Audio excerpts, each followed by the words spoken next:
आपको बताएं कि अमरीकी दारुल हुकूमत वाशिंगटन डीसी में भारत से अलहदगी के लिए खालिस्तान रेफरेंडम का इनेकाद किया गया। रेफरेंडम में सिख कम्युनिटी की बड़ी तादाद ने शिरकत की और अपने वोट कास्ट किए। गैर मुल्की मीडिया के मुताबिक वाशिंगटन के नेशनल पार्क में मुनक़िद इस रेफरेंडम में अमरीका भर से सिखों ने बड़ी तादाद में शिरकत की और अपने लिए अलहदा वतन खालिस्तान के हक़ में वोट कास्ट किया। इस मौके पर सिखों ने मोदी हुकूमत के ज़ालिमाना इक़दामात की शदीद मज़म्मत भी की। रेफरेंडम के लिए आए सिख शुरा ने भारतीय तसल्लुत से आज़ादी खालिस्तान लेकर रहेंगे के नारे भी बुलंद किए। आपको बताएं कि अमरीकी दारुल हुकूमत वाशिंगटन डीसी में भारत से अलहदगी के लिए खालिस्तान रेफरेंडम का इनेकाद किया गया। रेफरेंडम में सिख कम्युनिटी की बड़ी तादाद ने शिरकत की और अपने वोट कास्ट किए।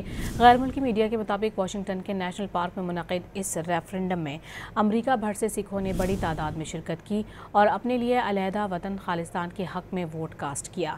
इस मौके पर सिखों ने मोदी हुकूमत के ज़ालिमाना इक़दामात की शदीद मज़म्मत भी की। रेफरेंडम के लिए आए सिख शुरा ने भारतीय तसल्लुत से आज़ादी खालिस्तान लेकर रहेंगे के नारे भी बुलंद किए।